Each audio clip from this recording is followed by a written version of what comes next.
and welcome to This Car Pod. I'm Filippo. I'm Nick. I'm Doug. Let's start with the news. Boom! The biggest news story of the week is the new BMW i3. That's right. We've been talking about the new class BMW, literally new generation BMW. Yep. And it is now out. It has been revealed in full, the electric version at least. This is an important news story for a lot of reasons. Not because they're reusing the i3 name, which used to be on a carbon fiber Love that thing. gondola with wheels, but now It is a carbon fiber wheels. But never thought about it that way. But now it's on what's basically going to position itself as the 3 Series kind of vehicle in its lineup. BMW is just putting the letter I in front of all of their kind of existing model ranges in order to signify electric, which I don't think is the worst strategy, especially considering that Mercedes-Benz is still to this day calling the electric G-Wagon the G-Class G580 with EQ technology. They are still And by the way, the new CLA, it's also with EQ technology. Needless to say, that the i3 is a lot more of a reasonable name. But more than just that, it's going to launch as a fully electric, all-wheel drive, 465 horsepower. Yep. That is a real car. And I think they said they're going to do gas versions as well. There will be gas versions. And based on the i7 and the i5, they will, and the iX3, et cetera, they will all look like this. Now, this is interesting because the i5 and the i7 used the existing 5 and 7 Series, but were electric cars. Yep. And the i4 essentially does that with the 4 Grand Coupe. This is an unusual one because this is a completely different car from the existing 3 Series. Are we to assume that this is the redesigned next generation 3 Series? Yeah. And that it replaces the 3 Series completely? Absolutely. You assume that? Yes. Even after the Macan EV debacle? Yes, absolutely, without doubt. This is it, folks. Wow. This is the new BMW 3 Series. Isn't that what we all... Maybe. They haven't said that. But the 5 Series, the i5 and the regular 5 Series look identical. Yeah, but when they were launched, they launched the 5 Series and the i5. They haven't yet said that this is a 3 Series replacement, that this is the new 3 Series. Nonetheless, it probably is. Yeah, it will look the same. It looks great. The iX3 is the new X3. And it looks the same. It looks like an electric crossover. But this is a totally, fully redesigned thing. Yeah, and it is a new design language. It's very clearly BMW, but it is a new design language. I love the design language. Same. Instead of making the grille taller, they made it wider. Yeah. But it just looks so sleek. It kind of gives me that old Trans Am vibe a little bit on first glance. But yeah, it kind of does. Overall, I think it's sculpted really, really nice. I totally agree. Kind of narrow doors, but then flared fenders. Yeah. And I mean, they haven't shown an M version yet, but even the regular car looks pretty good. I hope that they take Mercedes cue. So if this is going to be the i3, the gas one should be the i3 with ICE technology or something like that. I like that plan. I am curious. Like again, it hasn't fully been revealed. But if this is the new 3 Series, that's obviously a really big deal too. They're saying end of the year this goes on sale. Wow. Yep. The interior, by the way, is pretty cool. The screen in the middle is like a little offset parallelogram situation. Offset parallelogram. How exciting for Filippo. Looks pretty cool. It's not actually a parallelogram technically, but close enough. It's like a slanted rectangle-ish. Yeah. With cut corners. It looks really cool. It does seem like a great Model 3 competitor, right? Like much more stylish, more appealing to a broader swath of people. Yeah, and they're saying a range of up to 440 miles, which is a really astonishing figure in a car this size. Yeah. Only really Lucid has been able to go to that direction with a car that presumably costs 3 times what this one will. I imagine this is going to be in the 60s. Yep. To be clear, Lucid's not 180, but yeah. The Lucids that do 400 miles of range, they have lease for a... They have like 130 sticker prices, and then the transaction price is 73. 75, yeah. And then 2 years later, they're worth 36.5. Yeah, pretty much. It is on 800-volt architecture. It should be pretty 400 megawatt charging, pretty fast charging. You should be able to recharge to like 70% really, really quickly. Like it is truly advanced, and like it is a modern day EV in the truest sense with all the latest technology, huge screens, 43.3-inch iDrive screen, plus a 17.9-inch center touchscreen and 3D display. And you got to assume, I mean, this is a real car. You know, more and more of these EVs are actually becoming kind of desirable. This one, to me, this one looks desirable too. I haven't read, I'm sure the internet thinks it looks like some other car and is ugly and terrible, but I think it's going to be, in the world of EVs, sedans, I think that this is like a pretty good next step. Plus, it has the Heart of Joy electronic architecture. Oh, it's got Heart of Joy. So we're all set. When you heard there's a new i3, you just sort of said, "Who cares?" Next story. And then when you actually look at this and think of the implications, this is actually kind of a big deal. I mean, I knew that the i3 was going to be the next 3 Series or the next that size of a car because they had teased the new class and all that. But yes, the original i3 left us. Below my line. No, we don't say that. We love the original i3. We like the original i3, especially now that it sells for $9. But they're so cool. It really is a gondola car. It really is a gondola car, but it's all like doors, like incredibly green materials. You ever drive one? It's got like a 5-inch wide wheel on it. I think something really, really skinny. All 4 tires combined are the same width as a Countach's rears. Wow, that's not true, but it might be close. Really close. Yeah. It's so cool though. The new i3 will be. You never drove one? No. You ever drove one? Nope. Oh, I loved it. I loved driving. So cool. I should have one. There was a Rex. Of course. Anyway, new i3, absolutely huge deal. Potentially the new BMW 3 Series, which is always a huge deal, and seems like a pretty cool car. We should talk about it more, but we've also seen like leak after leak after leak after press conference after press conference. I feel like we've covered it a lot, but it is huge news. Well, I think the production car looks a little bit better than the concept. I think the concept was like a little too not realistic. Maybe. Yeah, I think they actually did a good job. And because they weren't entirely constrained by 3 Series design philosophy, I think it actually took it to kind of a sort of a cool but almost different / better place than where the next 3 probably would have gone. I'm into it. The 3 Series never ended up getting that huge grille then. Only the M3. Huh. That's a good point. Do we also like the iX3? We do, right? Looks fun. And cool. BMW this week, we didn't say on our thing, but BMW this week announced that iX3 order book has been absolutely slammed, and they're like adding production shifts to make more of these cars. Only in America are EVs not successful vehicles. Some people are going to be so cool. They're going to be able to say that they had every generation of i3. Every generation of i3. Had the first, had the second. Anyway, i3. Any other i3 related thoughts? No, it'll be interesting. Most of our stories are usually about EVs getting canceled. Yeah. It'll be interesting in 3 years if this joins that graveyard or if like an actually well-designed, purpose-built 3 Series flagship car could actually do well in America. I think they need it for the European markets. They need it for the Asian markets. Even though demand in the US will be really low for the i3, it's going to be the basis for the full 3 Series. Yeah. I do think that had we asked BMW 5 years ago, this would have been just the i3. I don't think there would have been a gas version. That's true. But also, there is now. I agree they need it for Europe and Asia, although I would also make the point that this car coming out in the U.S. probably a year from now, its life cycle will extend beyond the current political administration, and possibly, the next one comes in, EVs go back in vogue, and so there's a possibility that this car, takes some of that success if EV tax credits do return, which someday you presume they have to, regardless of who's in power. And I think the BMW buyer base is also more inclined to adopt something like a city dweller that's going short. An EV is more practical there versus like trying to make your Dodge Charger an EV. Like that's the wrong audience for that type of car. Totally. Very much agreed. Our next news story is a sad one. The new Hyundai Palisade has been recalled. The top trims in the new Hyundai Palisade have been recalled. Did you see this news story, Nick? Yeah, it was really hard to read. Yeah. Apparently, the folding second row, power folding second row, didn't have an obstacle detection system and actually killed a 2-year-old child in Ohio. Power folding seats are the worst thing that have ever existed in the history of the automobile. My power folding seats in my Sequoia do have obstacle detection. And so what happens is when you press the button, you wait 28 seconds for the seat to slowly, and right when it gets to the very bottom, there is a strap in the way, and it goes beep, beep, and then it goes all the way back up. And it's actually funny because the Telluride, even the top models of the Telluride, the third row, they kept manual folding seats. And I was talking with the product planner for that car, and he told me that he fought to make that decision and to keep those power folding, the manual folding third row, because it's just so easy. You pull a strap, you push the seat, it's down. It takes a quarter of a second, whereas the power folding seats take forever, and apparently they kill people. It is tragic. It is very also, I'm glad they're recalling it, and presumably, I think there was supposed to be obstacle detection and just didn't work as intended. Regardless, they are. Right. It is, interestingly, it does also affect the Telluride because we're talking about power folding second row seats.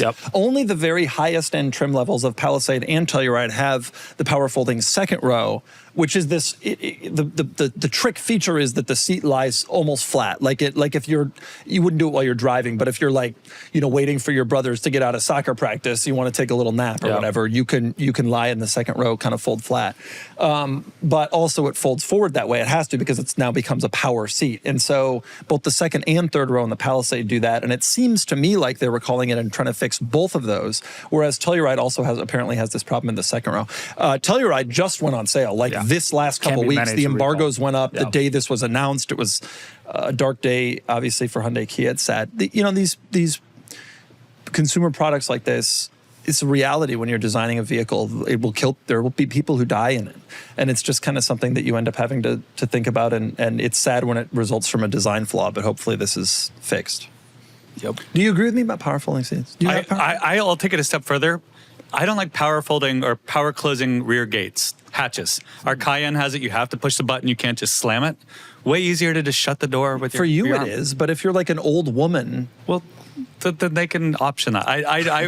Our Focus has a nice gas strut. It's easy to replace. It doesn't break. but the you can shut it. Focus's tailgate is light and low. And what's happened with SUVs more and more is the tailgate now includes all this other crap, sensors and things like that. Yeah, but I mean, they're tall. They've got It's also tall. you can like use from your key fob. You can open it when you're walking up to it. Also It's you can actually push them. It's like so easy. Okay, but they're solving a problem I never had, which is You like, may not- the door. It's so. You're telling me that your old Explorer, you don't need to use like a wooden pole to keep up the Well, that's different. Same with minivans, the power sliding doors. Just let me tug on the door. Like You can do that. Every For little Uber kids- gets super mad at me. Then they like give me the death glare because I dared pull on their door handles. Every modern, if you're getting into a modern minivan, just expect that you press it once. Also, for little kids, those doors are heavy. Well, then they shouldn't be operating them. Also, the buttons for these, like, Then you have to get out. That's the whole point. If you're, here's how it worked back in the day. You they're may going to not be in remember their this. car seats. They won't be able to get out without human There's assistance. seven. in between There's seven. A. They're not in car seats. Here's how it worked back in the day. I know that in your world, you probably always had power sliding minivans because you were a wealthy person. But in my world, even in when the they were early single 90s, doors. I don't think our Voyager did. we had single door. I didn't have one, but my friend Dan had one. His mom had one, Daniel. And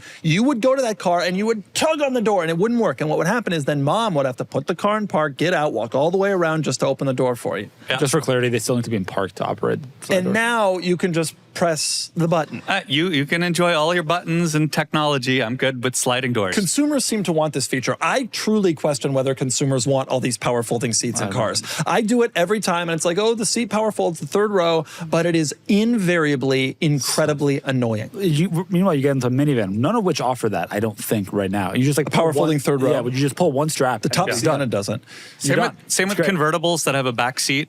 When you have to power push it forward to get into the back seat Oh, versus it's the just worst. pulling a tab Which and it goes forward. Like again, I don't includes- think this technology actually Might not improves love the it. experience. It does not improve the experience, and this one certainly doesn't. And I will tell you, with my Sequoia, one thing that would improve the experience is if it didn't have obstacle detection, because then a strap wouldn't cause it to go back up. But now you see what happens when you don't have obstacle detection, which just goes to show: simply give us manual seats, even at this price point. That's what we want. I don't even think we're being like, I want a brown station wagon He is, manual but- transmission. He is. I don't even want power tailgate. That's not realistic. I actually want my But steering to be manual and I truly think that power folding seats are annoying and time consuming. apparently a safety hazard.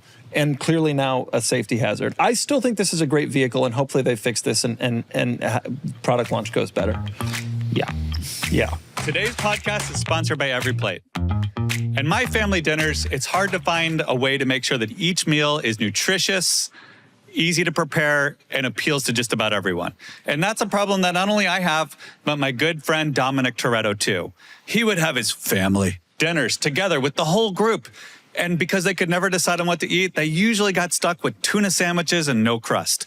Every Plate solves this dilemma. Each week, you get to choose from over 35 different options.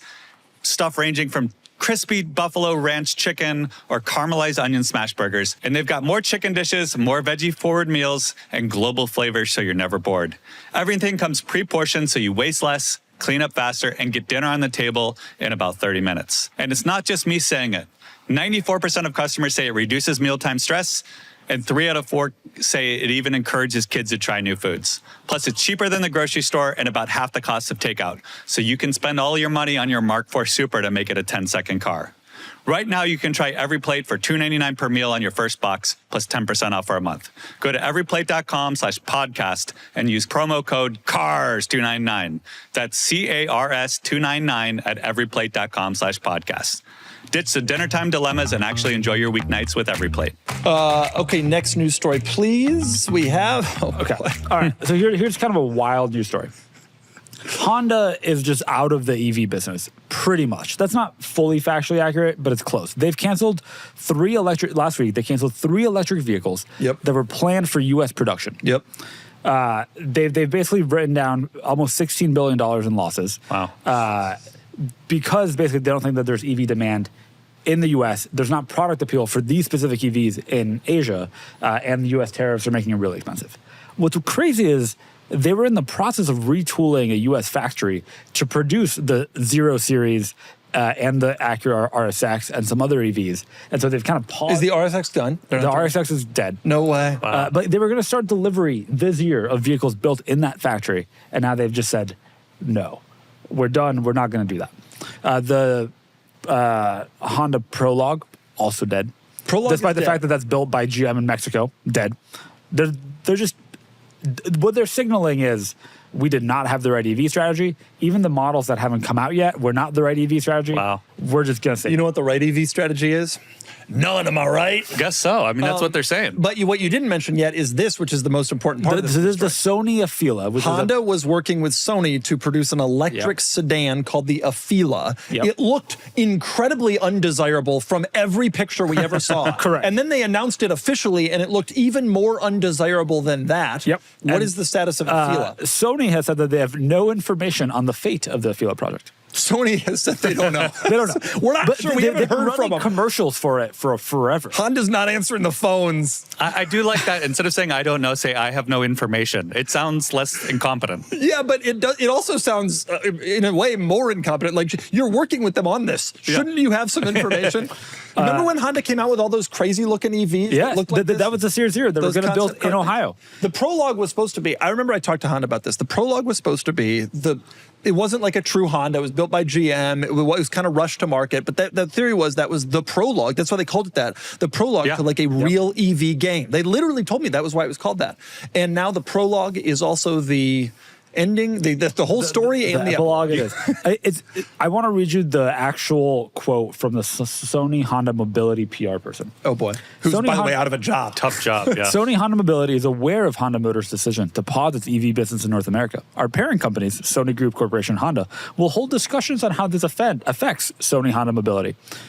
God. Therefore, we have no information to share. Every day, I'm glad I don't work in a big company. We are operating as usual. Yeah. Well, I'm not actually all that surprised. We've done a lot of stories in this podcast about EV slowing and cancellation. We've also been very critical on this podcast of Honda and how conservative they are. In this case, I think it's probably the right move. There is a sunk cost. The theory, we've gone this far, let's bring the car to market. There's no point bringing the car to market and dumping even more money into a product launch and marketing the car. I agree. When in the end, you're just going to have to put so many incentives on it that you are never going to make a profitable car anyway. They were already building them at the East Liberty Auto Plant, Ohio. Yeah, you're saying in some ways it's actually a bold move to cancel that far along because you are that sunk cost and like so close to getting real data on if it'll work or not. But I mean, they're looking at the market, they're looking at what numbers are for competitive vehicles, and they're seeing at those levels, we simply cannot justify creating this car. Why do you think that it's not a good idea? I think your point about the i3, it's going to survive through the cycle will change. The i3 is a global car. These were being made in the United States. But they were also going to be made in the U.S. for the Asian market. Maybe. I mean, my recollection. The Acura RSX is not going to sell. Yeah. You're right. It is a late decision. You're writing down a ton of losses, and then you will probably be massively behind once the tides turn. Unless they're working behind the scenes on what should this have been. That's the story of Honda. Yeah. The Civic, the Accord, the HR-V, the CR-V, the Odyssey. Remember when they were first? With the Insight. Yeah, but it was too early. But it was poorly done. Now, they tried the Insight several times. It was poorly done each time. The first time was good. They have never, but it wasn't though. It wasn't a success. Honda's got this beautiful core, and they just don't know how to get beyond it. And maybe they'll never have to. Maybe we're just going to buy Accords until the cows come home. Can I tell you an Acura story? I reviewed that TL. Yeah. Here's a story for you. So it's a first-gen Because I think Acura he knows TL, or that- second-gen Acura TL there. No, it's actually a fourth-gen Acura TL. I'm so sorry, I don't agree with that. Third. There was the 95 to 98, there was the 99 to 03, and then there was that one. The third gen is the 04 to 2009 TL, 04 to 08. Nick, in 04, the TL, Acura sold 205,000 cars. 04, 05, 205, 210. Solid. Guess how many they sold last year? I'm going to go with a tenth of that, 20. No, that's not 20. 135,000. They've dropped 40%, 35%. That was a pretty I mean, I remember back in the day, the Type S version, I was like trying to find takeoff wheels to put in my TSX and like up badge it because it was such a desirable and nice looking car. No one thinks twice about the TL now. Well, it's gone. Yeah. They don't make any sedans except for the Integra, which isn't a big seller. Acura and Honda they're still struggling to figure this all out. The RDX is dead. Like The RDX is dead. Honda's in a Totally tough spot. insane. I mean, I remember when a year ago we were talking about Nissan and how Honda might come to be Nissan's savior. Turns out maybe that's a good thing that didn't happen because they're I don't know that Honda's in a tough spot. They like are there's, in a tough they're spot. still selling in the United States. They're still selling 1.3 million cars a year, which is down from maybe their peak, but They're still like forecasting an operating loss for this year. well, yeah, tough. because they just wrote down however many billions of dollars in tough. EV development. Of course, That's tough, though. Seems like everyone's in an operating loss, writing down their EV losses. Like this is just you got to write it down in some year. the industry. You know, that's just the reality, and the market changed, and so that's that. And by the way, I actually support Honda's decision not to continue with this. Don't throw bad money after bad. Every quarter has up till 2024 the autos industry part of Honda had operating profits. Starting in Q1 of 2025, they've been notably in the Dude, red. I told them make a 4Runner. I told them to make a 4Runner. They didn't listen to me. The Passport's doing okay though. The Passport's doing okay. It's okay for now, but it's not gonna. The last thing I'll add is Honda, if you're listening, please schedule a status call with the folks at Sony and just let them know the future of them their know. product. They've been working hard and they deserve a status This report. person who's the head of PR for electric vehicles for Sony is thinking, am I going to be working tomorrow? No, they am I know the gonna- answer. Am I going to have to go back to DreamWorks and be 18th on the PR totem pole? For God's sake. Maybe just an emoji on Slack, just like thumbs up, thumbs down, let them know. I don't want to get David Geffen coffee again. Okay, move on to the next news story. Oh, yeah. Folks, this is a big deal. You hear about this? Yeah, no. You don't? I mean, I know what it is because I pay attention, but All right, Toyota has announced that they are going to come out with. They haven't announced, but it's like there's been reports that they are going to come out with a off-road Tundra. They already have the TRD Pro Tundra, but there's talk that they're going to call something the TRD Hammer, which will have 37-inch tires, long travel suspension, and even more power. So it's the Raptor R for Raptor Toyota. R for Toyota. Will it have a V8? That's the big question. The Raptor R has a V8. Yeah. The TRX has a V8. Does Toyota show up with a V8? Do they take that 5-liter Lexus engine? That would be so cool. they're not putting a new engine in this. They're just Okay. going to use their existing thing and make it look cool. They got a 5-liter V8 from Lexus. They're not going to re-engineer the Tundra to accept an engine and wasn't What do you made. mean re-engineer? The engine bay on this thing is 4 million zillion. That's what my son describes That's things that are large. Cubic millimeters. There's no re-engineering. That 5-liter V8's already been in a bunch Doesn't of it fit, four-wheel right? drive It's- vehicles. Nice. Well done. VLC. I mean, Yeah, Ford I did know. prove you can charge deep six figures for a truck with a special engine. People will go after it, much like a fancy Define sports deep car. six figures. What are you talking about? The it's Raptor like- R is like 125. It's not, deep that's six. early six figures. Well, it's well past 100K. Shallow six figures. This, by the way, is not necessarily it. This is a Desert Chase concept from 2021. Dude. But I bet it will look It does look like a SEMA car in this picture. Yeah. I am so pumped for this. As a TRD Pro owner, the only one here, I really am excited. That's not the flex you think it is. It is, man. No, I it's love not. TRD Pro. You do wonder if you could retrofit some of this onto your Sequoia. No, dude, if I'll comes buy out. a TRD Hammer Sequoia. Okay. If it comes. Can I say where You this give came me a from? TRD Hammer Sequoia. If you're going to do it for the Tundra, Toyota, give it to me for the Sequoia. You're not you gonna know buy it's it. been selling. You're not going to buy it. Why wouldn't I buy it? Long travel? I need long travel, dude. What do you mean? What? I'm desert running all the time. All right, regardless, I want to explain where this came from. So apparently, Toyota Motor Company has trademarked or is working trademark TRD Hammer. Yep. They also sent a survey to owners asking about some names and kind of laying out what we just said about this truck. Yeah, like the survey to owners was like, what would you think of a truck that had 37 inch tire? And what should we call think it? of a truck that has long travel suspension? What would you think of more power? Can I tell that power was on it? Can I tell you the other names they were considering? TRD Baja, TRD Iron, TRD Pro S, TRD Berserk, and TRD Quake. I like Hammer. Hammer's the best of these. I like far. Hammer. TRD Hammer. Dude, I want a TRD Hammer Sequoia so bad. I would run circles around your little cul-de-sac.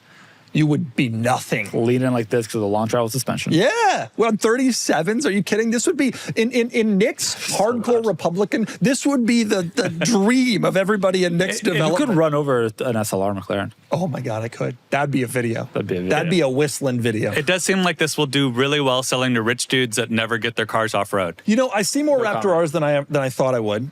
Yeah, I agree with that. Imagine if it was a hybrid V6. That'd be cooler. Yeah, I mean, I would. The Raptor R. I would want a V8 It won't be. in this car. It won't be. Why do you say that? They're not gonna. They already have two different engines. They have a regular V6 and a hybrid V6. They're gonna just take the hybrid V6. That's already the TRD Pro. Why ruin our dreams? Me and the viewers are sitting here. We want. You know what they should do is take the V10 from the LF. It's really too. What about that proper. sports car that they came out with a couple of months ago that we talked about? That crazy sports there car. is a V8 in the that, yeah, GRGT. What's the powertrain in that? Nobody knows. What do you mean nobody knows? 4-liter twin turbo V8. All right, they should put that I'm in. ready. Put that in the long travel I will thing. be so impressed with Toyota if they do that. I'll tell you what it ain't going to have is this bumper. There is not a regulation on the planet that one is acceptable. They can sell it in their parts catalog. Yeah. Okay, TRD Hammer. TRD Boom. Hammer. Next news story. On the other hand, Yep. our friends at Ram have said that, okay, when you think of a Dodge Ram, what do you think? But muscle.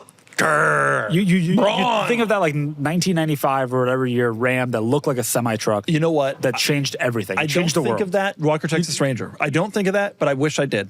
Yeah. You don't think of that? That is probably my favorite looking truck of all time. I think of the movie Twister when I see this. Twister, yeah. Yeah. This was Bill Paxton and Helen Hunt. They were driving this in Twister. Ralph Giles. I actually don't Ralph know. Gilles. I apologize, Ralph. Who's the kind of head of design for all of Stellantis. Yeah. Has said that the next Ram is going to take a new approach. New approach. And he said that he doesn't think that the angry and super exaggerated faces that other pickup trucks have. He called out GM and the Cybertruck, but also every single Ram. GM is wild. He doesn't think that that's really resonating with buyers. And so he wants it to be in a different direction and much more futuristic and less angry. I completely agree with his point. I do too. In general, Certainly with the Cybertruck. for Ram, though, when I think of a Ram, That is the Ram brand. and when I think of what Ram customers want, It's that. I think It's of more. brawny and aggressive. Yeah, I think if anything, they want it to be even more brawny and aggressive and muscular, And definitely not futuristic. and definitely not futuristic. Like Ever. If you came out with this again, it would probably It be would a sell. hit. Yeah. They should. A Singer version of that, just Yeah. like new underpinnings.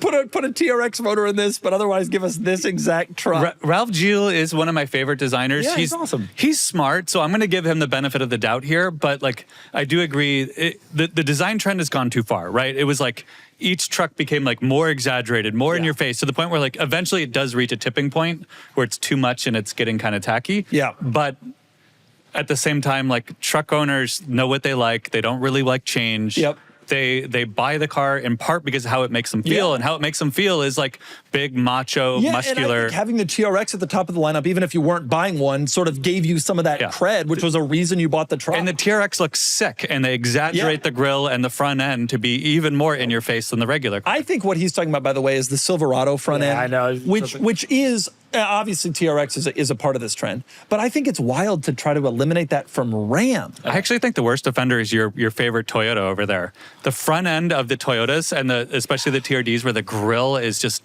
ginormous. Like they're just every iteration they're just like stretching in Photoshop to make it bigger. Nick, let me tell you something. Look at that. I'm gonna explain, Look at that. As a TRD pro man, let me explain something to you. We need our big grills because we have big motors. We got to cool it. They're not even a V8 anymore. Excuse me. I have 450 horsepower and 550 pound-feet of torque. Do you have any cars in that range? Is that factually accurate? Something like that. It's wild. I have more than I've left.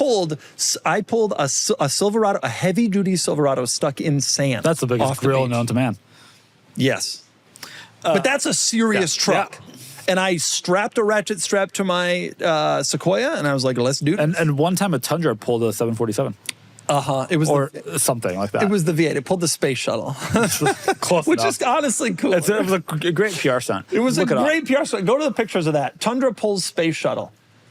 Can you think of any happy-looking pickups? Yeah, the Ridgeline. Yeah. Ridgeline, you So look at a that's- Ridgeline and you think this is nice and friendly. not and good company. Probably incredibly incapable. Folks, this was one of the great PR moments in the history of time. The space shuttle, I'll tell you the story. You know this? Of Do you course. remember the story? Of course. The space shuttle was retired or decommissioned or something. There were like 5 of them. They all went to museums around the country. And Toyota discovered, I think this was in LA, Toyota discovered, hey, wait a minute, they're taking it from this place to the museum. Can we drive it for a mile? Yeah. And so they got whichever company is doing this to agree to let them drive the space shuttle Yeah. for 1 mile in the Toyota Whoever Tundra. had that idea deserved a raise. Amazing. Yeah. And so they drive it down whatever street, and they had to pull like they had to take out light poles and stop lights, and so they did it in the middle of the night. That's why it's dark, because they had to take out traffic lights and all this stuff to do it. But it was great and it worked great. I bet you Sean was there. I bet you Sean has a documentary in his pocket about this. You think Toyota then sold it? Yeah, sold it. Nope. Nah. Former company demo. Exactly. No, it's Owned by it's the in a executive museum wife. somewhere. Only driven 1 mile. One nice, easy mile. That was the Toyota Tundra situation. And Well, I have curious confidence to see what happens with Ram. I think if anyone can pull it off, they've got it. But odd move to choose Ram to walk back this design language. Ralph Gillis, by the way, has an incredibly hard job because as this is all part of a large interview where he needs to figure out what each of their 14 brands Well, yeah, but most looks of the and feels brands are like. just models. I mean, what does Chrysler feel like? All right. Yeah. Apparently, it's going to be a complete pivot for Maserati. Apparently, Alfa Romeo is going to be a little bit more like tech forward, is what they're thinking. They're going to need to do some cleanup to the brand. It's going to be a tough situation. Well, regardless, I'm very curious with Ram specifically to see how they do this. The next gen Ram must be on its way pretty soon. They just did like a little facelift, but it was. But now it's got a Hurricane. Minor. We're ready. We're ready for a new Ram. I think. Can I say I one- want it to be brawn. Complete pivot on Maserati, though. I think that's a bad idea. Stay the course. In 10 years, update the Gran Turismo just so subtle that we can't tell the difference and call it a new model and charge double. So far. That was. Oh God. Yes. Maserati is such a lost brand. It's a lost cause. The pivot is just to give up. Team up with Sony on the Ophelia and just call it a day. The next generation Tridemo is as a cauldron of experimentation, moving towards a tech-heavy, futuristic statement. Don't you think AI has made all this worse? Yeah. Like the PR people already sounded ridiculous, and now they have AI He to tell said in an cauldron. interview. This is what Ralph Gillis said in an interview. Also, apparently, Alfa Romeo is a head scratcher for designers, as performance means different things to the next generation. Never mind that Alfa Romeo's only thing has ever been that they look pretty. Right. That is literally their only thing. Today's pod is sponsored by Harry's. Harry's reminds me of Harry's Speed Shop in Fast and the Furious 1. And Harry's the razor company and Harry's the speed shop got a lot in common in that they both upgraded and up-leveled an old, antiquated experience like shaving or getting bottles of NOS and turned it up to 11. I've been using Harry's for over 10 years, and the first time I used it, the biggest thing I noticed was control. It's got this weighted metal handle, the heaviest one ever, and it just feels solid. It's not plasticky, it's not cheap, it's something well built. And the shave itself is super smooth, like Brian when he's hitting on Mia, getting a hot tuna sandwich. The blades are engineered to reduce tug and pull, and there's this pivot system that actually follows your face properly. So you're not fighting the razor the whole time. In fact, I'm told in good insider information that Dom Toretto uses it on his bald head. Plus, one small thing, but it matters. You don't have to go to the drugstore to buy them, and that saves you a lot of time so that you can spend that time street racing for pinks. Honestly, it just feels like a smarter way to shave. And for a limited time, our listeners can get the Harry's Plus trial set for only $10 at harrys.com/cars. This set includes the all-new Harry's Plus razor, one refined 5-blade cartridge, a 2-ounce foaming shave gel, and a travel cover to protect your blades on the go. Just head to harrys.com/cars to claim this offer. And after your purchase, they'll ask you where you heard about them. Please support our show and tell them we sent you.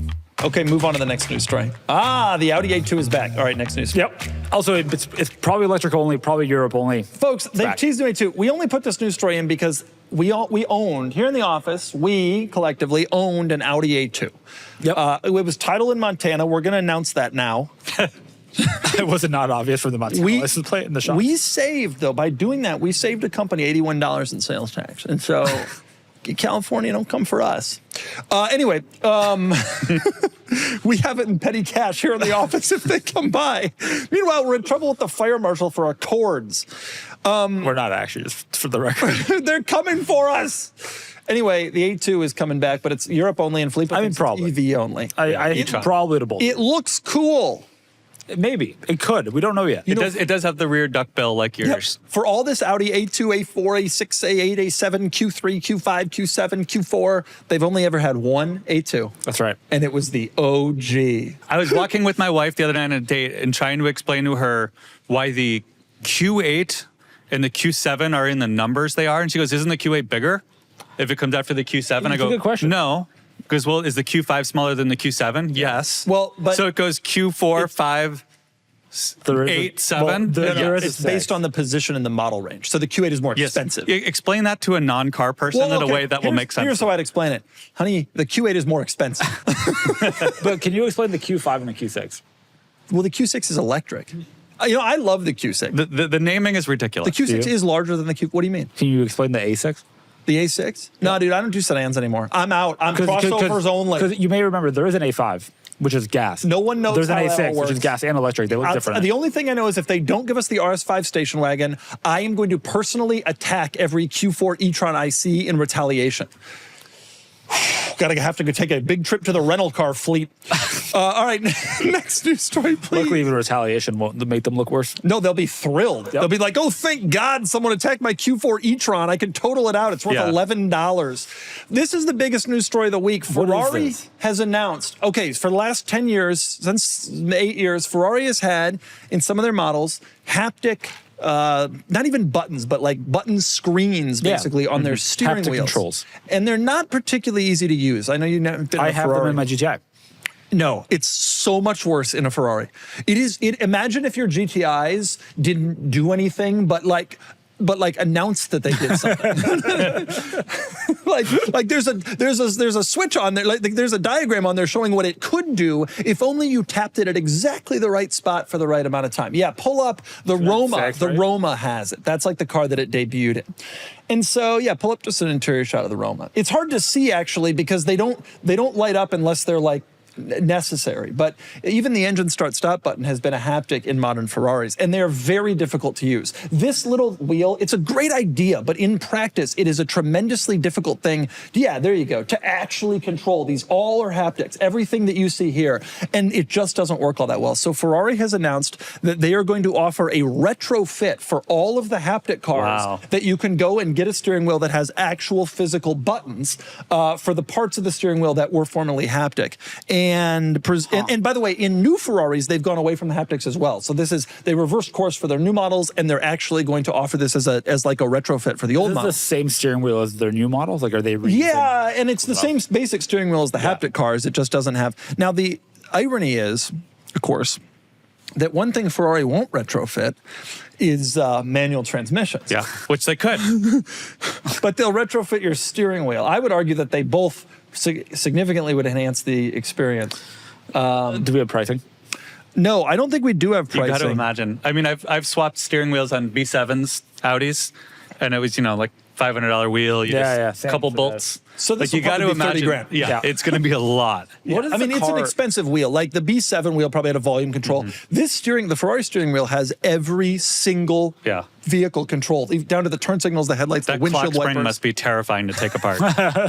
From personal experience, remember to remove the battery first. Yes. It'll be an interesting thing to see. I'm glad that they're doing it. It's a really good idea because I really do think it was the weak point in these modern Ferraris, which are otherwise amazing cars. Technologically, even they're amazing cars. But it's an interesting thing that they're doing this. And it's even more interesting to me that they're doing this and that they still stubbornly are like, no manuals. We're not doing manuals. We want to make some money. We just don't want to make all the money. We're going to let Porsche have that crowd. Well, this is a lot easier to swap out for them, I'm Maybe sure. Ferrari just doesn't want Porsche people in their showroom. Oh. That would imply, though, that the Ferrari clientele is somehow better or more tolerable. All right, next Good point. story. Good point. What's this? The E-Type, along with other famous Jaguars, is now in their most latest attempt to make this Project 00 take off. So basically, the Project 00 flopped. There was rumors that not only the ad agency, but the designer themselves was canned. Pull up that Project 00. Of course. This hyper gender fluid EV concept. They released. What does that mean? Well, like, is it a boy or a girl? It's pink. We don't know. We're not going to get into this. It's a very progressive design, and I don't mean that in a positive way. Regardless of how you want to interpret it. So this has been a huge flop. Everyone's made fun of it. Everyone sort of assumed Jaguar would walk this back and say, oops, we need a do-over. But no, they're doubling down. They released a bunch of campaigns now saying, look at how beautiful the XKOO, the XJS, all these beautiful, the E-Type, all of our heritage than this. And they're saying, oh, because we were bold and adventurous in the past, we're going to be bold and adventurous now. And that's how they're justifying it. Well, I think about Jaguar sometimes. They were going to take Nobody else. They were going to take a year off of car manufacturing. It feels like it's been longer. It has. I don't know. We still haven't seen a production car. There have been a few first drives where they take journalists under the cover of I'm going to tell you darkness right now, this ain't going on sale. So the question is, does this turn into a production car? And if so, how? And I haven't seen anything. I have seen some first rides where there was still where specific journalists were able to see it but not take photos or describe it. They had one at the Quail last year. One of these, but I'm saying as a a concept. production car. They're happening theoretically. Oh, I'd like to see it. The only parallel I can think of is the Celestique, which is this sort of design language, very over the top, very bespoke in small numbers. I think that if they literally came out with this car, it'd be cool. Truly, I think this car is cool as hell. It wouldn't sell many. It would be a very rare toy. Ultimately, this is a limited production thing. But if this was sitting at the top of the Jaguar lineup in their showrooms, literally this car with 30-inch wheels and no mirrors and no door handles, that would be cool You could as hell. sell to Cruella de Vil, Timothy Chalamet, and maybe, who's the guy, the Black Eyed Peas guy that has crazy cars? Will.i.am. Will.i.am. You've got a couple people that would buy it. Would buy it. I think it'd be cool as hell. But this is not a brand. This is not a revival of an automaker. So I'm not sure what the plan is, but I'm sitting here waiting to see it, and they're trying to tie the E-Type. They need a hard pivot here, and I don't think dragging your beautiful past designs into it is really a good idea. No, but we'll see how it all shakes It's all down. they've got. It's all they've got. I am legitimately rooting for them as hard as I am. I still love the brand. I think there's a future for them, but they're way off course here. Yeah, they're definitely not in great shape. And especially because you'd think that all this time they would have, now we're going to, they launch with an SUV, with a this, with a that, and we haven't seen any of these cars. They also chose the worst possible time to retool for as an EV brand. Yeah. Everybody else is getting out of it. In the middle of that, they also had a huge cyber attack that shut off all production from Jaguar Land Rover. Land Rover, here's an interesting, I saw the other day on the road a Velar with a brand new paper temporary plate. Did you know the Velar is still in production? No. Yeah. But I guess I never heard about it being canceled. The Velar is the best Land Rover. But it was when it came out. Yes. If they had continued to invest in it, it would still that was in 2018. 18. And that could have been a Jag product. It was the F-Pace. And maybe that's why they haven't revitalized the Velar yet, because they can't justify the cost without both cars. But the other day I saw an E-Pace. Just saw it. That was surprised enough. Okay. That's great, Filippo. Breaking news. Okay, we got to now move on to the Talk Cars segment. We got more. Oh, boy. All right. We're going to go quick. Lucid had a investor day recently. Lucid is coming out with, I'm going to tell the news story. They're coming out with 3 new products, the Cosmos, the Earth, and the Stay Tuned. And the Cosmos is for upscale nurturers. The Earth is for trend-setting achievers. Not overachievers, just achievers. And the Stay Tuned is for active explorers. What do you identify as, Filippo? I'm telling you, every single day I come into this office, I am thrilled I don't work for a big company. We may not have a 401k. We do. Oh, great. We have a 401k. You should look into that. They're pretty good idea. But at least we don't have to say that our products are for trend-setting achievers. Can I also What is an point out- upscale nurturer? I know also, upscale. It's- What is a nurturer? I'm going to translate what that is means. That a I'm mom? going to translate what all three of these. Rich moms is upscale nurturer. Okay. Okay. Trend-setting achievers is men who think they are entrepreneurs but actually work a corporate job. Achievers, indeed. And active explorers is just people. And honestly, I'll bet you that the Cosmos and the Earth come out. I'll bet you by the time the Stay Tuned comes out, the Saudis are so mad at the success or failure of this brand that they're like, you know what? We ain't staying tuned any longer. If this brand wants to continue, they got to start getting money from the Qatari investment fund. And they're in a tough spot. By the way, the Cosmos is for urban on-road performance inspired. Urban on-road performance focused, suburban rather. any-road adventure focused. Yeah, so some marketing person had fun with this. They had a lot of fun or with that. lack of fun. Lucid needs more cars. They need cars that are in a niche that's not $120,000 family SUV minivan. Every time I see a Gravity, it looks more like a minivan. Yeah, but it's like incredibly efficient for its size. It's incredibly powerful. It's a great car. The Lucid Air is a great car too. Reliability concerns aside, they need to more make- mid-sized Lucid, vehicles. Lucid, I know you watch. I'm going to tell you what you need to make. A mid-sized luxury SUV the size of a BMW iX That's the Cosmos. that doesn't look like a weenie car. That's the Earth. Lucid has no. We don't know what those look Look like. under the sheet. The Cosmos is another minivan. That's not going to sell. Lucid, I'm going to tell you right now, do a Honda and get out of that market, okay? The Earth looks a little bit boxier. Get out of that market. The only market there is. Abandon. I'm Just telling focus on your gas models. Here's something that nobody's done. A BMW iX that doesn't look like you have to apologize for I buying think it. everybody else will say that that's every other mid-size No, electric SUV. the Macan GTS looks like a Macan, but like asking for permission. Like, What are oh, you- I think my Macan really open. What The are you- Polestar 4 is like a real car. Doesn't but have a like rear window. Squatting down with no rear window. Make a mid-size luxury electric SUV that looks like something with some muscle. That looks like EQE something. SUV.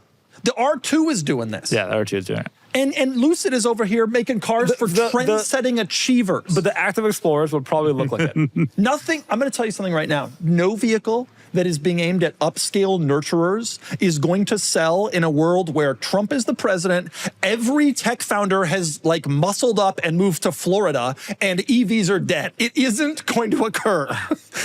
Period. I think they should just lean in though and call it the hot moms or the rich moms or whatever you want here. Just tell it how it is.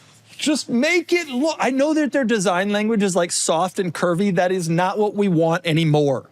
We want Done. bulky. Look at the Telluride. Active Look at the Explorers. Raptor. Look at Sean's bad colored G-Wagon. Right. Oh, nice. Yep. Weaved it in. Weave it in the Just first leave it in 40 there, yeah. minutes. I just, God. Okay, do what you want. All right. Lucid. Everyone in the car enthusiast community is chasing gold. Gold wheels, gold livery, gold brake calipers, gold shift knobs, you name it.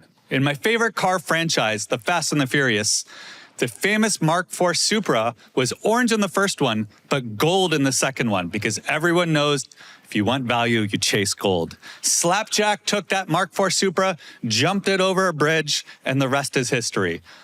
If you like gold, then you're really going to like today's sponsor, Acre Gold. They let you invest in 24-karat gold bars for just a few bucks a day. And unlike that Mark IV Supra, or maybe just like it, it'll never rust. The value of gold is up over 70% year over year, and experts predict continued momentum. You don't need a finance degree here. Just listen to Slapjack. Gold is a good investment. Subscriptions start at only $30 a month.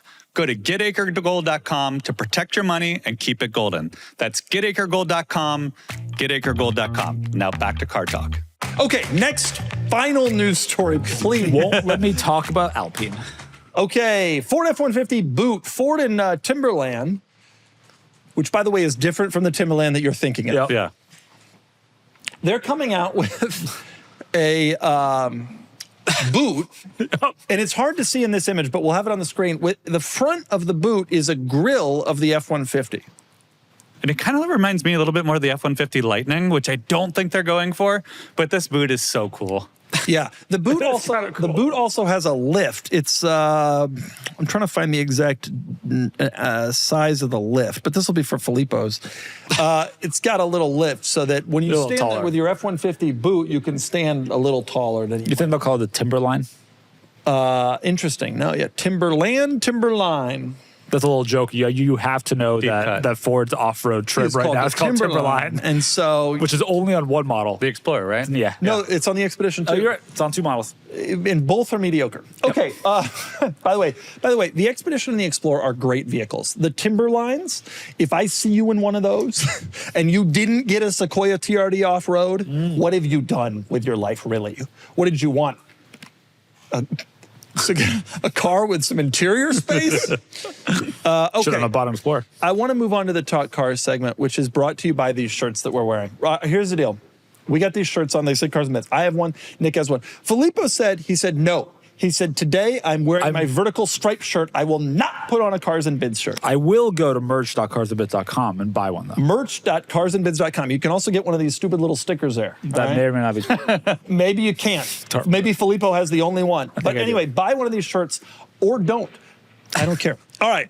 Ryan Lopez is Excellent angry. marketing as usual. Ryan Lopez made me put this shirt on right before the podcast. He said, you're going to wear this shirt. And I said, all right, fine, Ryan Lopez. All right, Nick. You have an AMG wagon that you're keeping from us. Yes. The E55, I bought it on the site. Check engine light, 205,000 miles. Bit of a risky purchase. Paid $17,500 for it, which was a pretty good deal, I think. Shipped it out. It is getting manual swapped, and as of right now, it is done. It is driving on its own power, shifting through all 6 gears. Doug famously told me I would not get this car back before he left for the summer, and it looks like I'll get this car back in about a week or two. Yeah, but You're shipping it? here's something I'm going to even more famously tell you. This car won't be here when I get back from the summer. You're going to drive this car 9 times, and then you're going to be like, well, that was I'm into was it. fine. What transmission is in it? What shift? It's got a manual transmission in it now. It had an automatic before. It'll shift with a clutch pedal He doesn't and a even shift know why knob. he messed that answer up. Nope. The everything is OEM from an E-Class. So it takes it from like I think it's a E230 diesel, something like that, a newer one. We did upgrade the clutch and a couple things. There are a couple other I've learned since originally positing this was the only EAMG wagon that's been manually converted. There's an E63 that's been done. There's another E55, but it'll still be one of the first. Yeah. I'm so excited to have it. I love swapping my Murcielago, so it'll be cool to put this on a 500 horsepower wagon. It will be truly cool. Now, can the transmission handle... We're doing a ceramic clutch on it to handle the extra power, but I'm told it still shifts very factory-like. Which Slowly, is apparently poorly. poorly and plasticky. Yeah, but I'm excited because the concept is incredibly cool. Yeah, and I am retrofitting a third row into it, so I Nice. have the top part of the seat and the seat belts. I just need the bottom bench in black. Just need the bottom. You also need the anchors for the belts. You have the buckle? Yeah, got the buckle. Yeah. So we're most of the way there. Would you sit in a third row installed by Crazy Nick? By Nick, I begged Nick, the guys who are doing the swap, the manual swap, Yeah. what is their... DC Motorworks. DC Motorworks, they're outside Atlanta, right? Yep, Alpharetta. They're in the 3.0. Nick could have just had them put in a third row. Right. But he's like, Well, he's looking for the parts slowly. He's like, well, they would have to find the parts. I'm like, well, they're a shop. How do you think they got the manual transmission? They didn't make them. They found them, just like they would do for the third row. He's like, no, I'm going to do the third row. Meanwhile, for days, he's been like, I can only find a beige bottom, but a black upper. So maybe I'll just do a two-tone. I'm like, man, Nick, you really should have let DC Motorworks handle this. Seats. The C43 had those panda seats. Yeah. Ooh. This is just like that. Yeah, but black, the pandas were like the middle half. Well, this is like the black upper, brown lower. I'm not really sure. We can always get it reupholstered. Regardless, we will figure that out. I will be right. You will be wrong once again. It will be so cool. I'm excited. What do you mean I'll be wrong? I never said you couldn't do it. You doubted the timeline. You doubted the viability. You're going to drive this thing and be floored. I It's will gonna be never fun. drive it. The one thing I don't doubt any of the timeline of viability. The folks over at the DC Motorworks out there in the Atlanta, they seem Dude, like Cameron's killing it out They there. seem like they're very successful. The thing I doubt is that it will be enjoyable. I own one of these. You got a 63, right? And I never at any moment thought to myself, I wish this had a manual. Instead, I thought to myself, boy, this was too much money for what it is. No, but everybody hates the 5-speed in this. Yeah, but it's durable. And it fits with the car's ethos, which is kind of a big, it's not really a toss it around kind of thing. This car came in a manual. I'm just making the manual did. available on this trim level. It only came on the base trim. You're going to love it.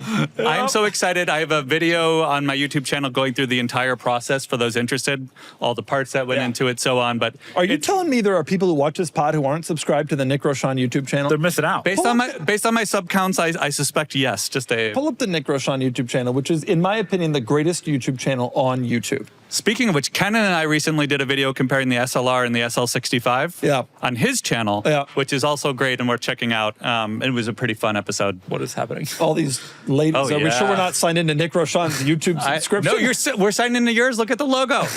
No, this must be the Cars and Bids one.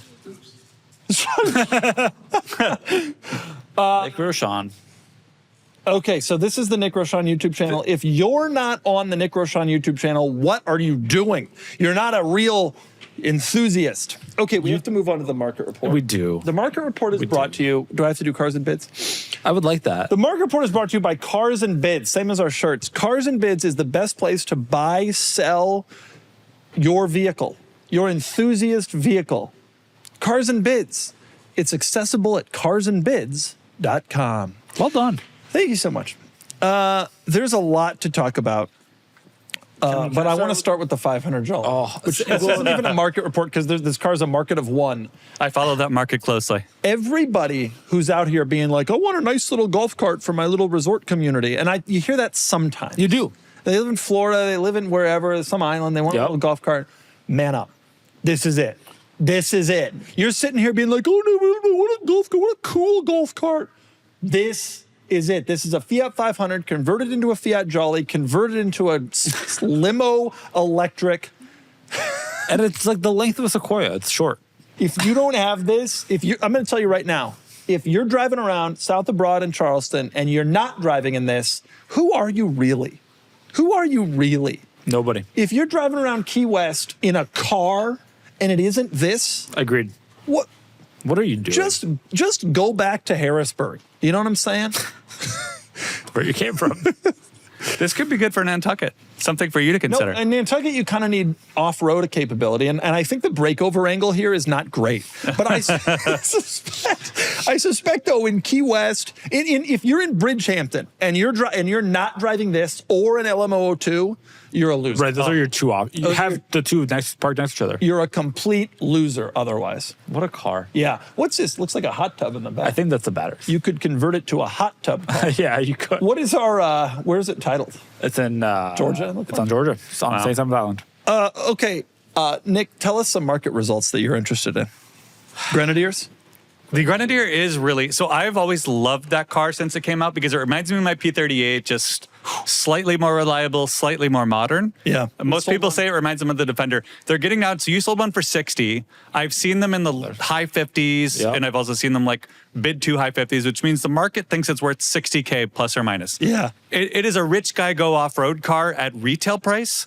But as you start to get into the 50s, these get pretty interesting. Maybe. Retail, 84? I still think that... And it'll go lower. The problem I have with Grenadier still is that it looks like the rich guy who wants a cool off-roader, but is just afraid to like, oh, I don't know, it's going to be unreliable. I don't know, I'm not really sure. I don't know, right. I don't know anything about cars, so I'm going to buy a Grenadier. But just play this forward, right? In like 5 years, they're going to be 10 grand. Well, and they got to be 50. Off-roaders never get that cheap because there's like this inherent capability. My P38 was less than 10. Okay, bad off-roader. It's a great off-roader. The occasional bad off-roader gets that cheap. Yeah. That is a good point. But like good off-roaders like Land Cruisers, maybe G-Wagons, they never really go that cheap. I bet you that happens to this car too because it's just so capable. This is a 2024 with like no miles. Yeah, what is it, 9,000 or something? 12,000 miles. If these are in the 40s, they do start to become like incredibly. You could put bigger tires on them. You could start thinking about like real lift kits. Like you could make this into a pretty cool car. The engine's a durable one. The B58. It's a good motor engine. It's also now at price parity with an NAS Defender.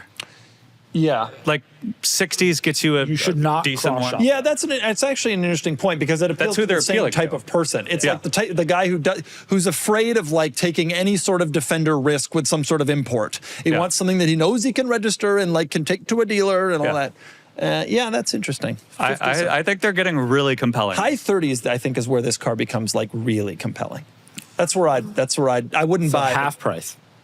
No, not half. Well, no, they started at 80-ish. Oh, half price of original sticker. Yeah, a little less.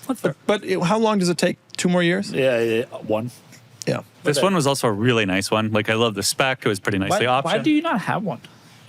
I'm waiting for them to fall just a teeny tiny bit more, but they're getting this there. level of depreciation. Plus, Nick's a P38 man. He's like too sophisticated for Right. this car. Like he buys at the can bottom. do a repair in It's his driving. got all switches. It's a BMW motor. I love this car. It'd be No, perfect. but I think like in today's market price at 60, you're like you got a little too much grit for one of these. Yeah. The people who come to me and ask about this car are interesting people. They're always people who like want to kind of cosplay as like a guy who's like off-road, Yeah. you know? It's like, Sometimes we talk about, there's a new law in California that if you're caught speeding over 100 miles an hour, you're referred to the DMV in addition to your criminal case. you lose your license. This car is limited, not electronically, just by aerodynamics to 99. So you're good. Yeah. I do want to talk about C8 Z06, which is another very interesting thing. You saw that result yesterday? I did not. We sold a C8 Z06 yesterday for 101 To be fair, with a lot of mods. mods, but honestly, I think it looks pretty good. It does look good. Yeah. And 12,000 miles. Not that many miles. Oh, really? Just wheels. 100 grand. This car is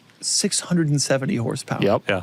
I mean, this will run circles around anything that Nick's ever even considered buying. Yeah. Even in his mind. We've got friends paying that much for like a 996 with 216 horsepower. Just about. That's not wrong. We have a friend of a friend who bought a 996 for $90,000 or something ridiculous. I think it 'cause was had more. 4,000 miles or something. This is better. Oh yeah, way cooler. There we go. For this performance level, for $100,000 is really interesting. Yeah.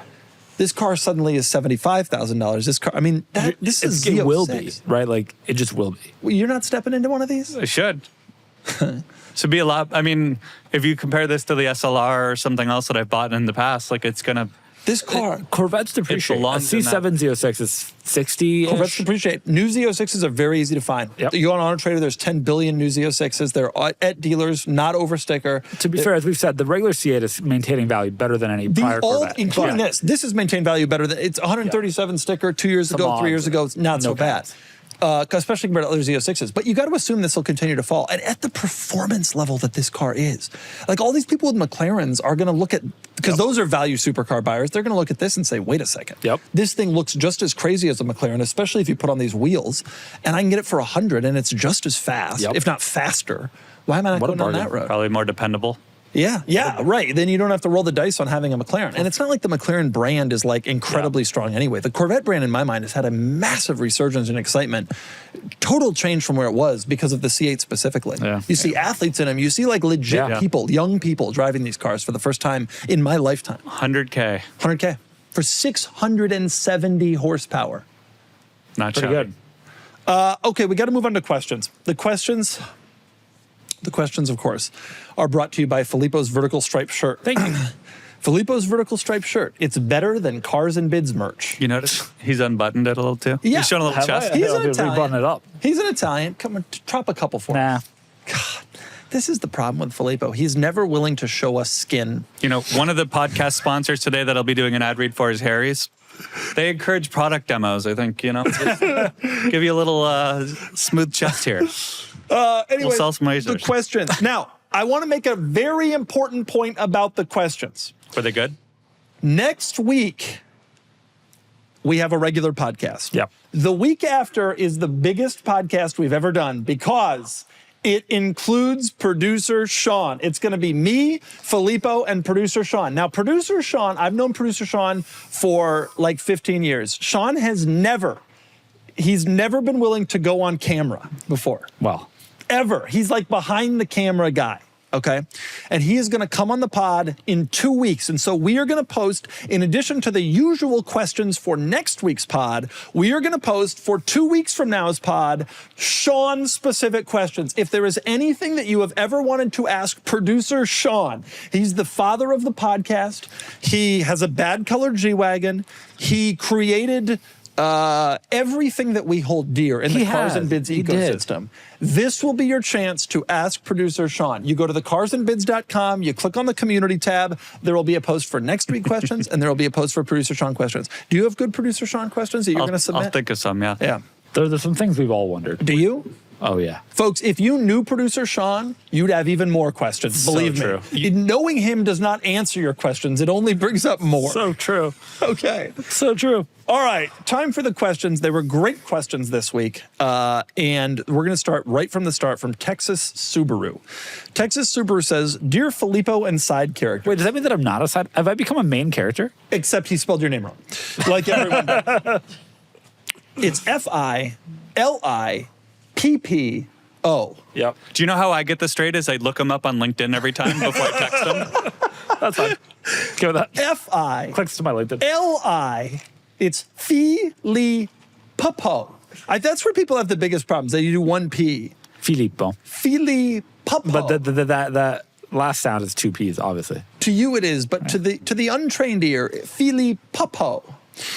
Filippo and side characters. When did the hot hatch die in the U.S. and who killed it? We lost the WRX hatch, Mazda Speed 3, Focus RS and ST, Volvo C30. We don't get the GR Yaris, the RS3, etc. When did it die and who killed it? I would postulate that it didn't die. We have a lot of cool hot hatches. We have the now. Corolla GR, we have the GTI, we have the Golf R. Yeah, no. There is also, give me a moment here. The I made Kia a list. K4 hatchback. We have the new Kia. It's like a 180 horsepower version. We have the new Kia K4. Filippo has sabotaged my computer, but I made a list. Did you really? Yeah. You prepared a list? That's so nice. We have the new Kia K4. Are you counting that? Because I was joking. We have the Ioniq 5N. Yep. We got minis. It's sort of. What was the one I think that you're making the guy's point. Oh, here. we have the what do you mean I'm making the guy's point? None of those are terribly hot or exciting. All right. Well, the answer to what killed it is the crossover. Yeah, the I was gonna say- consumers killed it. Yeah, people didn't buy them. I would say the Focus RS. When that launched, everyone was so excited. Americans finally get hot hatches. After the whole head gasket issue, like they just kind of fizzled. We bought them though. That car sold. They got bought, but then they didn't get renewed. Like the data showed, like okay, this is not. But it wasn't because of the RS. In all honesty, the Focus RS and Focus ST and Fiesta ST all sold really well. But they all did. and But there was that's my one more point. Is that was a generation really compelling product, and if Ford said this good of a product can't make it in America, then no one's Well, going to but bother. the problem wasn't the performance ones. What happened with that car was ultimately they couldn't justify selling the regular one Which anymore. was a product planning mistake. Candidly. Well, that's a decision that you've come up with. Every other company has made the same decision. Well, Ford is backtracked. So Ford is backtracked, but they haven't come out with a car yet. But The Ford Honda of that- Fit is gone. The Toyota Yaris is gone. Like all these little cars are Oh, in the U.S., yeah. all these in the U.S. because Yeah. they can't sell these cars in the U.S. The next gen Focus was sold globally. They just didn't think they could make money selling in And the they're U.S. wrong. And I don't think that they're wrong. And I think that ultimately that had a big impact on some of the cars that are mentioned here. Part of that same Rolf Gillis interview was basically saying that SUVs certainly are popular, but there is a little bit of a counterflow to that as they've gotten more expensive, bulkier, heavier. And especially Stellantis is looking back at, is there a hatchback version? Is there a slightly lower SUV version? Because they can make that more cost efficiently. Maybe, And but I think that will help us return to that a little Americans, by the way, Civic Type R and Integra Type S. That's what I was going to say. bit. The Integra is like a in-between. It's like the same way the Panamera But is the a Civic hatchback, is but a it's not the red. Civic Type R is a yeah. hatchback. Also, in Europe, hatchbacks are kind of dead too. Yeah. The consumers killed it. Consumers killed it. I agree. And As the owner of a hot hatchback, I'm trying. in the case of I some bought of a these used. cars Does that count? specifically, they just couldn't justify creating this whole new body style, even if the performance version sold. And honestly, the WRX hatch, there were some of these cars that did. That it's just tough to justify creating a vehicle just to bring the hatchback, which now Volkswagen actually does do that with the GTI. They don't even sell the Golf here anymore. Yep. I will say a lot of it is also companies make product plan decisions based on what they think consumers are most interested in. But their question is not, could we sell this car? The question is, if we don't sell this car, will that same consumer still come to our showroom and buy something else? And the answer is yes. They'll buy an X3 instead of a Or 1 Series. if we They'll- lose those consumers, how many will we lose they'll buy a relative to? Tiguan, right? And do we care because it's the cheapest product in our lineup? In a lot of cases, that is true. All right, next question from 6-Speed Taco. For the crew, do any of you own individual car company stocks? Which ones? Do you see that as a conflict of interest? Are there C&B policies related to this? No. Listen, I'm the most ethical one of all these people, all right? It's right here. I'll never forget. Should I tell the Patrick George story? I mean, go for it. You know the story, right? I try to think where this is going. All right. Years Reporter ago, of the Wall Street Journal now. yeah, Patrick George, shout out. Years ago, I worked for Jalopnik. I'll never forget, one time I did a Jeep Wrangler review. And in the review, I disclosed that Jeep had paid to fly me to the event. And all the comments were like, you're on their payroll now. Like a coach middle seat to Tucson was gonna get me to review the JL any differently. Important video. And so as a result of that, because of that furor, I don't take automaker money to go to reviews. As a result, I don't go to them. I don't go to the things. When there's a product launch, I am the only journalist who stays in a hotel paid for by, it was myself, now it would be Cars and Bids, but not the automaker. I am literally the only one. The whole automotive press corps will be staying at the Ritz-Carlton, and I'm at the Ramada next door. And that is an actual thing that actually happened once.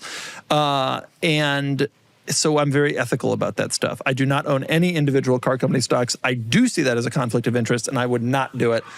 We don't take money from automotive advertisers. We have brands that sponsor us who are in the automotive realm, but I drew a hard line when we started doing sponsorships that I would not do automotive sponsorships, and we get offers, and we have always stuck to that. And I think it's really important when you are doing product reviews, as I am, that you don't do that kind of stuff. Yep. Filippo, you're in agreement. I am in agreement. We don't have a specific Cars and Bids policy one because, frankly, most of our employees don't. And I don't know that you have an impact on an automaker stock, but certainly the rest of our team supporting stock. Yeah, the rest of the team can do what they want. Also, if they're not in the content, I don't really care what they do. They're not really related to that. But for me personally, as a person who is in content and who does... I don't know if you could say I have an effect, but like you review the Rivian R2, you even have some inside information as to pricing, that kind of stuff. I don't mess with any of that stuff. Also, I would say bad things even if I did on this time. I don't care. But I don't. Next question from Walt Stradlater. Not Wall Street Trader, but Walt Stradlater. Nice. Do you think that being in SoCal is ruining your ability to think about or recommending cars for parts of the country that spend 3 to 4 months every year dealing with ice, salt, and snow? Doug's a coastal elite now. No, dude. I mean, all of us spent the vast majority of our lives in cold. I still would if I could. It's still very much in our minds. Filippo lived in Wisconsin and in New Hampshire. My family's in Buffalo and New Hampshire. Yep. Ohio. Nick grew up in Ohio, born and raised, lives in Ohio. I lived in Denver. I was born and raised in Denver through high school, and then I spent 4 long, grueling years in Philadelphia. I obviously still have a place on the East Coast that gets pummeled with snow. We don't go to it in the winter anymore, but snow is like my... Think about it constantly. Constantly. It's one of the reasons we all live here. But it definitely does factor into our thoughts and reviews, et cetera. In fact, I had someone yesterday, someone you know, who asked me if he should get a rear-wheel drive X5. He sent me a link to one, and I said... S-Drive. S-Drive. I said, well, it's a rear-wheel drive. He said, maybe I won't get that. Yeah, my sister, who lives in Ohio still, said, having a third kid on the way. What car should I get that can see drive 6 comfortably? And I said, a 1971 Fiat 500 EV limo conversion. The weight is that I've completely stayed in touch. I don't understand. What, you can't have this in Ohio? What's the problem? It's got a roof, honey. It's perfect. No, we're 4-wheel drive people. Filippo. I have an all-wheel drive car right there. Filippo's got 2 all-wheel drive cars. I do. Yeah. Is your station wagon a 4MATIC? Of course. Did you see this video he did last week on the Cars and Bids channel, arguing what a sports car was? Yep. It went way off the rails, and he said that a Dodge Ram counts as a sports car, an RS4 counts as a sports car. Then he equated it all to the Supreme Court ruling on understanding what one is just by looking at it. It was wild. I'm so sorry. Ryan Lopez, he known for the AC incident, said that a sports car is rear-wheel drive, manual, 2-door, and a Ram SRT10 is all of those things. But it's also got to be a car. Yeah. That was not a rule he made. Yes. It's also got... If you want to see someone talk for 10 minutes in circles trying to justify their logic, check that video out. BMW would not agree. The XM is certainly a sports car BMW says. A sports car. Ryan Lopez is completely correct, like he always is. Go watch that if you want. Rear-wheel drive. Now, the problem with going rear-wheel drive only is there are some modern-day all-wheel drive cars. Like you wouldn't say a 911 Carrera 4 is a sports car. Yeah. Okay. So all-wheel drive, yeah. Mm-hmm. All-wheel drive is acceptable. The RX-8, 3 doors, is that a sports car? Yeah. 3 doors, not 2. I'll tell you this. I think that every 2-seat rear-wheel drive open-top car, 2-door car, is a sports car. I think that some cars, in addition to that... base Evoque. cabriolet. Car. is, I said believe- car. I literally said car. Cars is broadly definition. Cars and bids has some. See, truck. this is what that Plus, video that's was not like. rear-wheel drive.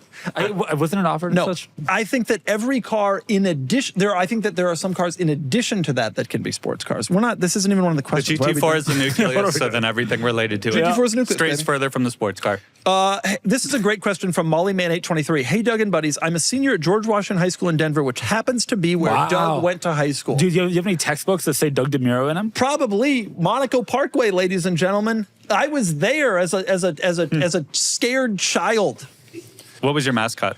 The Patriots, Wow. which fits pretty well into your lifestyle. I was wondering what the car You scene. Patriot owner? Nah, he's just a hardcore Republican. I was wondering what the car scene. What's I thought I was a football fan vegan with that. Republicans. I was I wondering like what Bill Brady. the car Bill Brady. I was wondering what the car scene was like when you attended high school. That's a great question. We'll start with me since he's asking about George Washington. When I went to high school at George Washington High School, I had a 1996 Volvo 850 turbo sedan. That's cool. 222 horsepower, 4-speed auto. They were only sold as automatics in the States. That was the fastest car at my high school, which was pretty weak. This is for those who don't know where George Washington High School, this is an in-town high school that, let's just say there were fights pretty much every day. There were some knives, there were maybe a gun or two. And not like a school shooter gun. I mean, like someone's dealing drugs. You know what I'm talking about? They wore Timberland boots with F-150 girls on them. Nah. Nah. And anyway, and so it was a little bit of a rough place. And so as a result, the Volvo 850 was like, most of the kids didn't have cars at that high school. But the kids who did, I had my Volvo 850. And the car scene was like, I mean, whatever kids could afford. It wasn't like, Yeah. People I've met later in life are like, oh, there were so many BMWs at my high school, which I'm sure was the case with Nick's rich high school. must have been. But we didn't have like any luxury. That wasn't like the teachers weren't driving. Like no one was driving anything branded by a luxury automaker under any circumstances. What was the nicest car in your parking lot, high school? We were also in town, Madison West High School. I walked to school every day, as did most of my friends. There was a really small staff parking lot. There was no student parking lot. People would park up Speedway Road like about a half mile to find a parking spot. Yeah. It wasn't a thing you did. What did kids drive? doesn't- Like their parents' cars? Priuses, Priuses. Matrixes, Vibes. A lot of manual cars because it was a college town. So Right, there were like hand-me-down. hand-me-down Outback manuals Yeah. or Corolla manuals. From thinking people. Somebody had a Civic Si hatch. Nice. That's the best I can think of, though. One teacher had an Acura RL, but she was married to a rich person. I remember my buddy David Schneider. He bought a Chevy C1500, so like a 90s Yeah. Silverado. He Legit. bought it off a construction company. It was bright orange and it had no air conditioning, Sounds incredible. no anti-lock brakes. It was Yeah. like the basest of base, bench seat.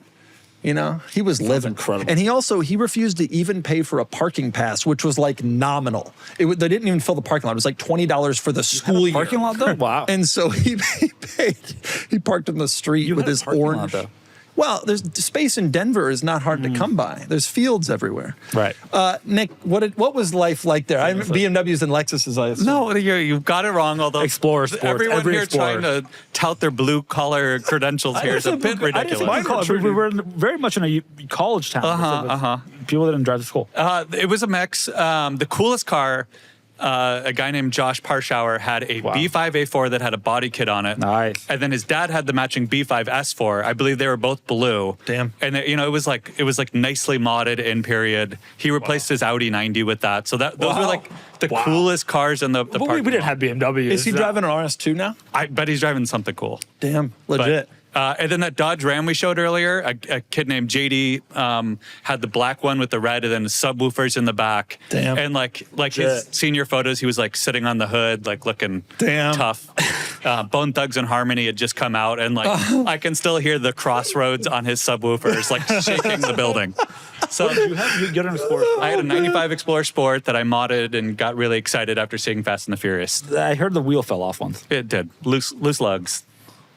Loose lugs. Okay, next question. Oh, from Shotgun Sam 911. Why doesn't any brand offer an SUV with sliding doors like a minivan? My wife wants an off-road capable SUV with some towing capacity, but really the convenience of sliding doors for the kids. I have a solution. Pull up the 1007. Start there. Okay, let's start there. I agree with that. I have an actual solution, but Okay. 1007. So this was tried not in an SUV, but as a compact car. Oh, cool. Peugeot came up with the idea, hey, sliding doors are really useful. So let's make it's like a normal European hatchback, but instead of doors, we'll put on sliding doors. Wow. power operated, by the way. And what did people think? Well, that it added a ton of weight and was very slow to open. But they're so practical. And that it looked like a minivan. Okay, but and they didn't want to drive a minivan. You see these in Italy all the time. You still see them. You still see them. And did you know about this? No, and this is blowing my mind. Sometimes you would pull up, you would see one, and like somebody pulled into a tight spot, opened the doors. They didn't need to clear it. Totally. It was smart. It actually makes sense. There are two obvious solutions, by the way. Okay. One is Model X.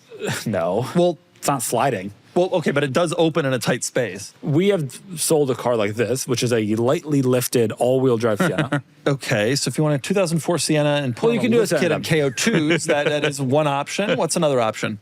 Quigley Vans. Quigley Vans. Quigley Vans. Which is not technically a sliding door. The door, like, So if your opens, wife but- wants to drive a church van that not only is a church van horrible to dynamically, but now we've got a foot lift kit on it and 37. But it looks so cool. Yeah. Yes, it does. It does. How is this? It doesn't have sliding doors either. How is this know. related at all? I forgot that to it the had sliding premise? doors. Fine. Sprinter. What an idiot. Just a van. That's all it is.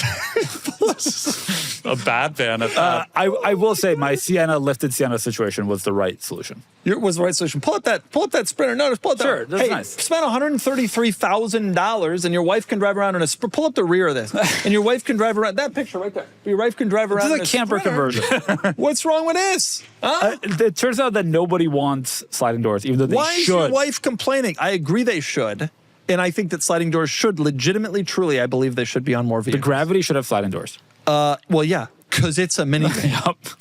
Do you see those on the road? There is no minivaner looking car than that. Even the actual We've minivan. auctioned them. We have one live right now. Oh, go buy this great SUV on Cars and Bids. It's perfect for a hot nurturer in your family. But my Sienna idea is the right idea. You can lift. There's a couple of all-wheel drive minivans. The Sienna's one. The Chrysler products are another. And you can lift them, You know what the Fine. problem is with the Lucid Hot Nurse? and they can tow. Rivian has this personality.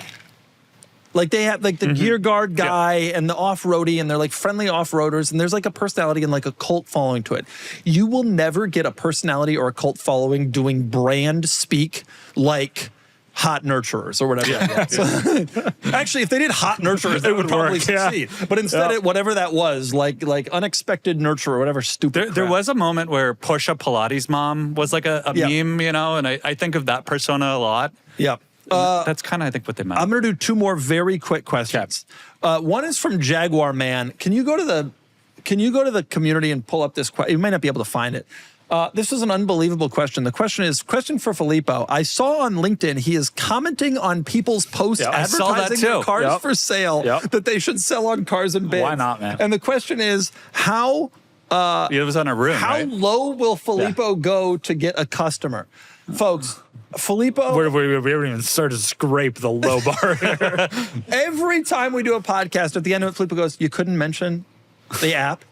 You couldn't mention. Here's Filippo. Oh, yeah. Here's Filippo trying to get solicit people to use Cars and Bids on his personal LinkedIn. Arun, which I think has like a car care like franchise. He has 3 W8s right now and a Mercy, but he's 3 W8s. that he Passat wants to sell. W8s or Yeah, Vectors? of course. Oh, okay. Come on. Vectors he's not selling. Yeah, no, and I'd love And to it'd be review one. cool. But Filippo, I mean, I've never met a more dedicated This is company not man. a real part of my day. Just I happen to see that post and want to see a bunch of M3s and W8 Passats on the site. I've never seen a more dedicated company Thank you. man than you. Thanks. But he won't wear the shirt. Good dedicated man, but he's wearing a vertical striped shirt. Well, I think he feels that us wearing the shirts was enough, and I Yeah. think he doesn't want to be 3 would be a bit egregious much. in his company man abilities. And with that in mind, time for a break from our sponsor, Cars and Bids. Filippo, is this what I'm supposed to Yeah, do? keep going. Cars and Bids is a great place to sell automobiles. The best place to buy or sell your car. Oh, yeah, I'm sorry, the best place. Yep. Better than all those other crappy places. That's right. Cars.com? No. More like cars.who?